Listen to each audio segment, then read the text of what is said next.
Okay. Okay. Because I'm a quiet talker. Good afternoon, ladies and gentlemen. I really appreciate this mic because I am a quiet speaker.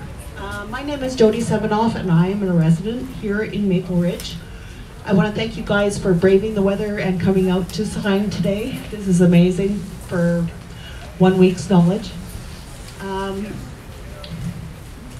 So, where we start off. Before we start, I would like to introduce Eric.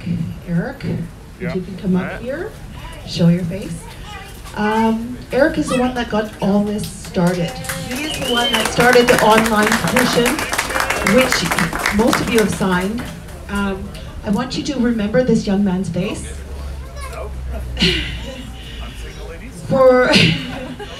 I want to remember this young man's face to remind yourself about many people out there that do not do drugs, but who were or are just a step away from homelessness. Thank you, Eric. All right, I think I was going to do this. So I would like you guys to say hi to him when he's walking around town with this official petition. By the way, this is Eric's rally. You know,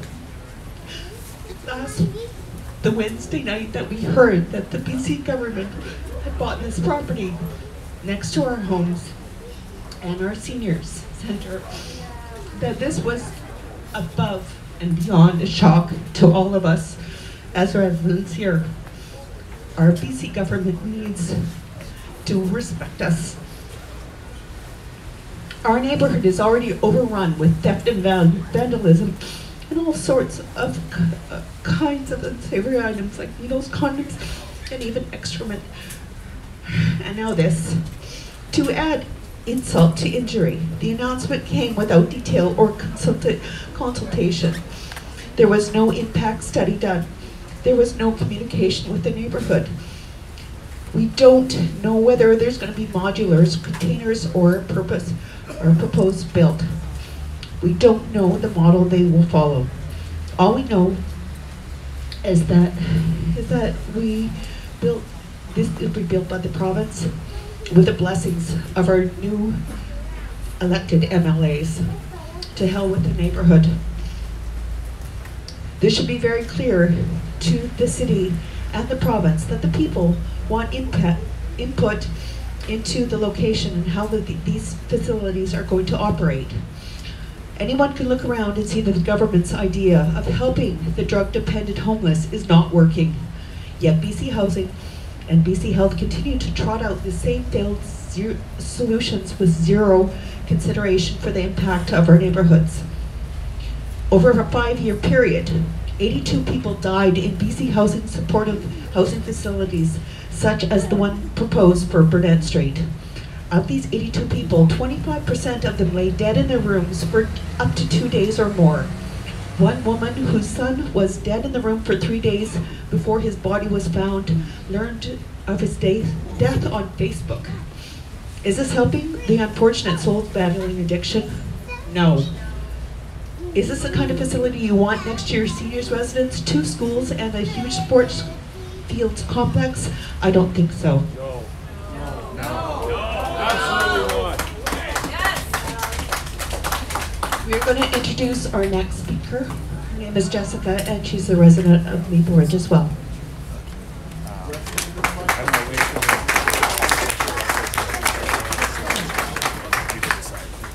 Can everybody hear me?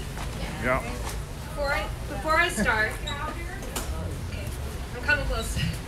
Got it? Okay. Before I start, I want everyone to know I'm not a hater. I live daily with homelessness and addiction in my family. Daily. Okay? I'm a resident. Got me? As a resident of Maple Ridge, I have to ask, when is enough enough? When Mayor Nicole Reid decided she could come solve homeless problems by bringing all the street people into one area, Cliff App Camp, BC Housing had our homeless tally at 84. Okay? Today we have more than double that number living various shelters and facilities, and we also have a minimum of 450 street people that are living in what we know as scattered housing throughout Maple Ridge. Now, if you're wondering why your newly graduated son or single mom with her 2 kids or your favorite senior citizen can't find a place to rent in Maple Ridge, scattered housing is a huge part of that problem. It's also a landlord's best friend. BC Housing subsidizes the scattered housing rentals for each and every one of the street people placed. Landlords get to charge higher than market value rents. They are also guaranteed that homes rented will be restored to original condition. So keep these 450 subsidized units that have been rented to our street people in mind when you start envisioning the new proposals, which include not only 80 units that will end up on Burnett Street, but the modular housing of undisclosed size and location that is planned to accommodate the tent city folks, spread out between the shelters and the need-a place camp. One of the questions you may wish to ask yourself is why Maple Ridge has more low barrier beds than any community outside our downtown east side, right? Right? For instance, BC Housing recently built a 90-bed facility to serve 230,000 population of Coquitlam, Port Coquitlam, and Port Moody. Only 90 beds. Shouldn't there be a population-based cap on the number of beds being considered for Maple Ridge? Why would we, when we are the 3rd size of the city area, be expected to undertake not 1, but 2 facilities with total beds that far exceed our neighbors down the road? Remember, we've already housed 450 people. And no, they weren't all ours. They come from other areas to take advantage of shelters that allow open drug sales. They came because of lack policing, and they came because we housed them. But don't blame the homeless. Blame our neighbor and our mayor that's created this mess. And I want to look, right? And the 2 newbie MLAs that are continuing to not answer our questions, blame them. I can see it now. Coming to a neighborhood near you, a big sign, modular housing for a tent city. No! I say no! No way! No!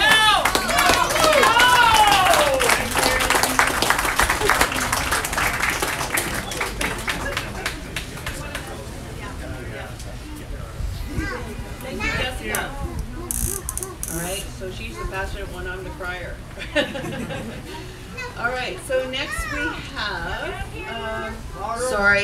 we have, Yosef. He is also from the neighborhood. He's going to do a quick speech. Thanks.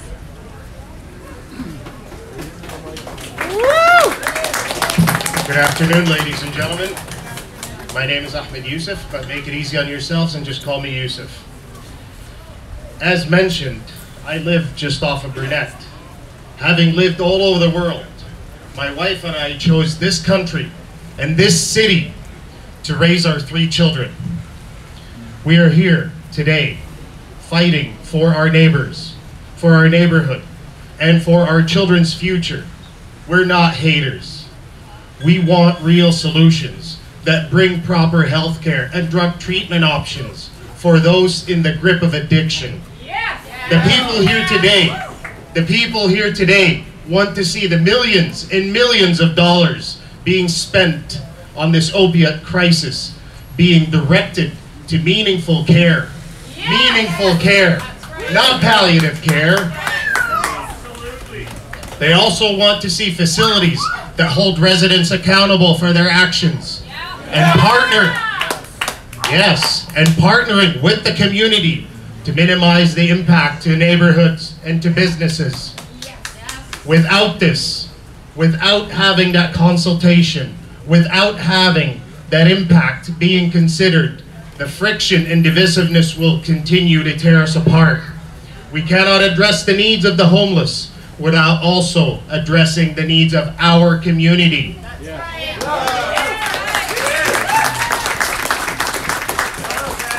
Our elected officials should be leading this, not fanning the flames of partisan politics. When I look back at the history of BC Housing, now in the process of ramming yet another shelter proposal down the throats of our community that has never offered consultation to us, it is frustrating to say the least.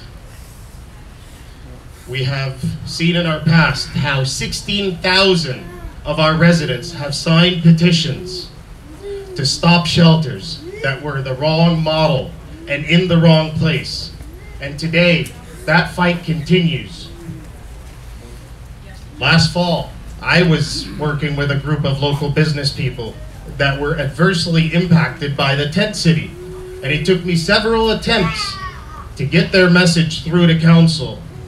I was told that the issue was out of their hands and that I should contact the MLAs. Well, since October, I've attempted to get either one of our MLAs to sit down to hear how drug addiction is impacting local business, to no avail. So when I hear the mayor say that the matter is in the hands of the MLAs, I get very, very concerned. Because the MLAs obviously are not listening. And that's why we're here today. Hopefully they'll hear our voices now. Minutes after this rally, I have no doubt that political surrogates will light up Facebook calling those of us here today NIMBYs and haters and all kinds of things. For those who see us in that light, I leave you with this. I have a homeless friend who lives at the tent city. He's a stellar human being, charming, articulate, and addicted to opiates.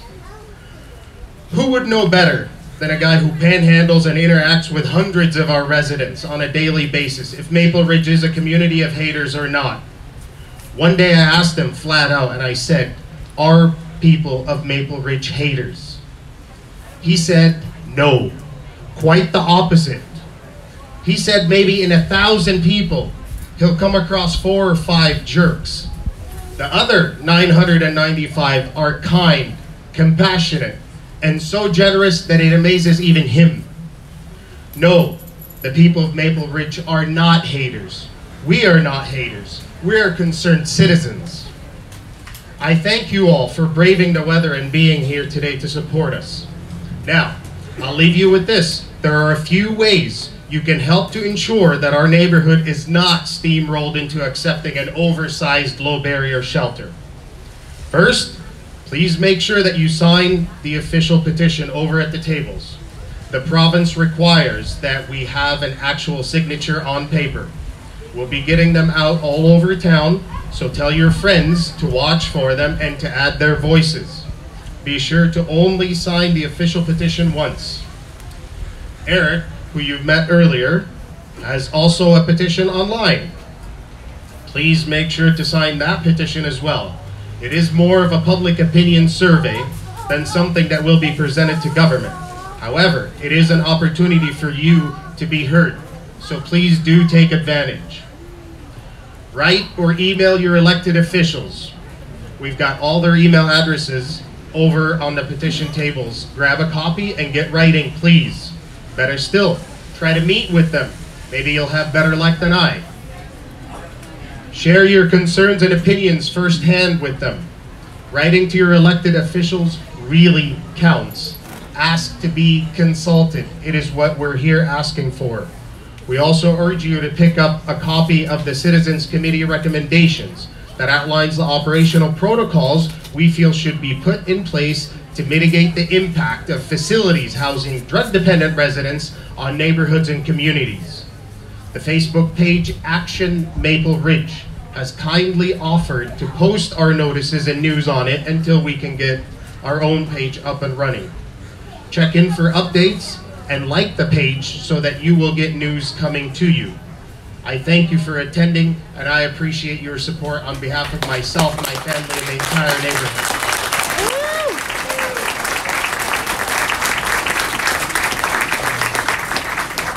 All right, we're going to try and wrap up these speeches. We have another 2 speakers.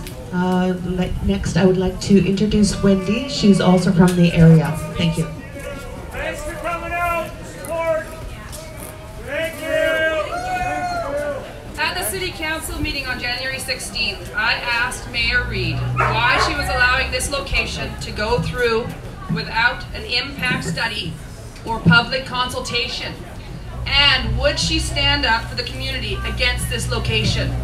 Mayor Reid confirmed that the application for the rezoning of the Burnett Street site would come in front of herself and City Council, and they had the final say on rezoning the property. Mayor Reid also confirmed that the provincial government technically had the ability to override the decision of council on rezoning, but that it was never done and not something we needed to consider further. Mayor Reid and the City Council must deny the rezoning application of the Burnett Street property and not allow these facilities to be built near schools, elderly residents.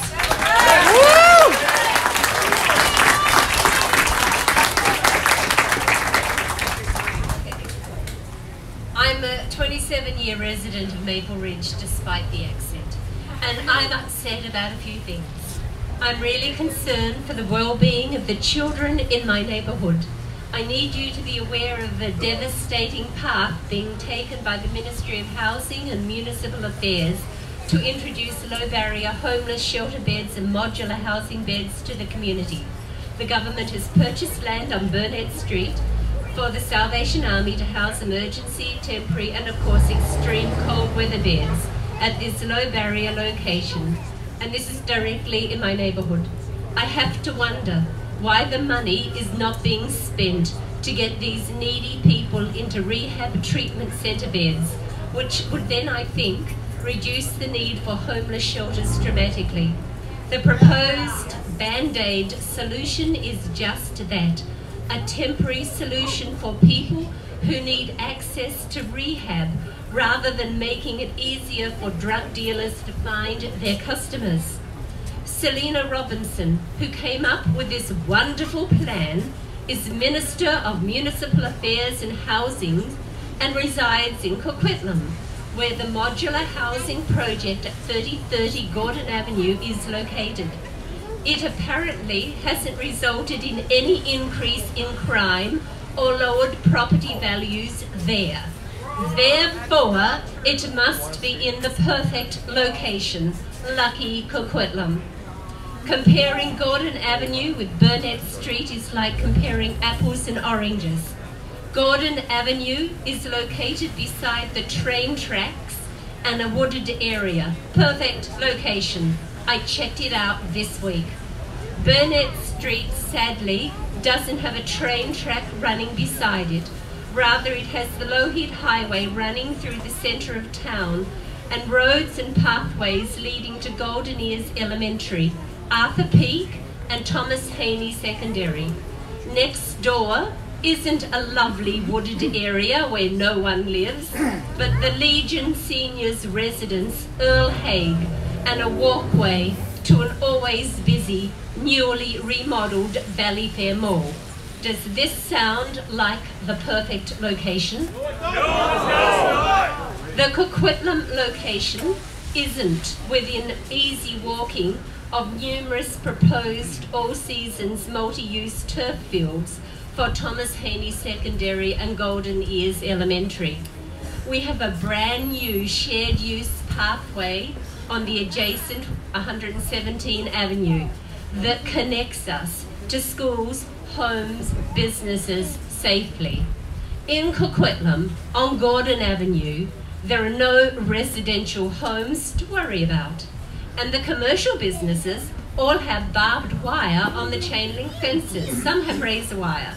A nearby utility has 8-foot chain link fences with reinforcing bars. It is not a residential neighbourhood there. Residences on Burnett Street and neighbouring streets are not permitted any fencing over 6 feet and certainly no barbed or razor wire topped fences. How do we protect our children from discarded needles? Burnett Street is in a residential, family-orientated neighbourhood full of hard-working and retired citizens who deserve better treatment and consideration from our government.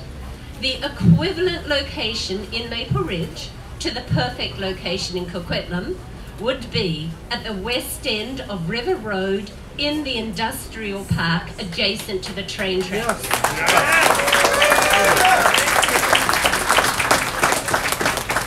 Burnett Street is not the perfect location for Maple Ridge. I cannot support the Burnett Street relocation to the detriment of the vibrant community neighborhood that I call home, because it threatens the safety of the children and their families. Ever since I can remember, the Maple Ridge Council have had at the center of their mandate the belief in working to keep our downtown center strong, healthy, united, and safe. The council have rejected growth on the Albion Flats in order to make the economy and the downtown core centralized. Old, derelict drug houses have been rightfully demolished and are no longer eyesores in our downtown core. There's certainly less need now for huge fences to secure property. So how on earth is permitting homeless shelters and modular housing for them here on the outskirts of our downtown core? How? How is it improving the essence of our central business district? In my opinion, council also needs to be held accountable for the relocation of the Salvation Army to Burnett Street. My MLA is failing me and my neighborhood supporting this devastating move. My hope is that he will change his mind and stand behind us. Thank you for listening to me. Please be resilient and say no to the move.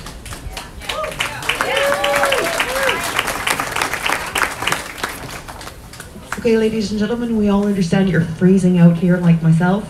We have one more speaker who spoke at the council meeting and was quite impactful. I'd like to introduce Craig.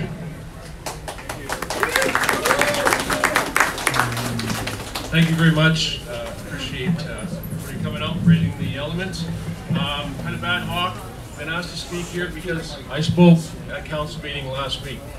I have very, very strong feelings about this issue, as all of you do. I just want to tell you a little story about where I live, 2 blocks from this proposed location. I moved into my house, and 2 weeks later I was robbed of almost every single valuable I had. I have 2 small children.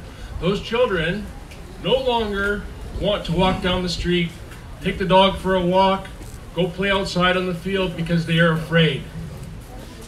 I know people that have lived adjacent to the other location, and their neighborhood was destroyed by that facility. Destroyed. And they live in fear, and they all moved away. We're asking our elected officials, remember folks, we asked them to be there and represent us, to listen to us. And hopefully with this, they will listen, and they will respond. Your city council has denied or deferred the decision of this location to the province. Rightfully so, that's the process that happens. But folks, what I'm asking here of you today is to come forward, write those letters, write those MLAs, send it to the Premier. They need to hear this. Also reach out to the people that you have roots with in this community and other communities and municipalities within the province. And ask them, ask your family in Kamloops, in Prince George, ask them to write those letters. It has an impact. If these politicians realize the extent to which these decisions are going to make, they will respond. And they will respond and listen to us. We're all about helping people. Like I said in council meeting, I'm more than willing to open my wallet up far and wide to help somebody that needs help, without question. But not at the cost of my security, not at the cost of my prosperity, and safety of my family. Never. So please, please, when it comes to council, when that motion comes forward to council to change that zoning, please attend the meeting. Please put your voice forward. Don't stand in the shadows anymore. We need people to stand up. Thank you.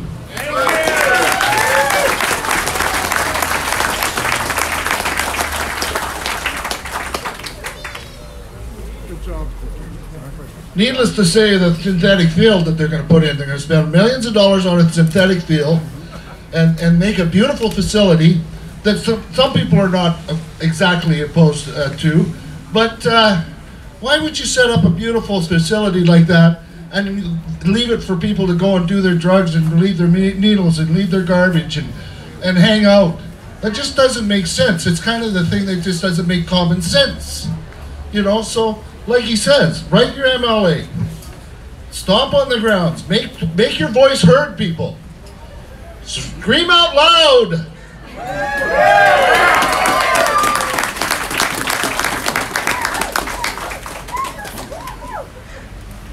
So I think we're going to wrap this up. Anybody that wants to take a petition form, please feel free to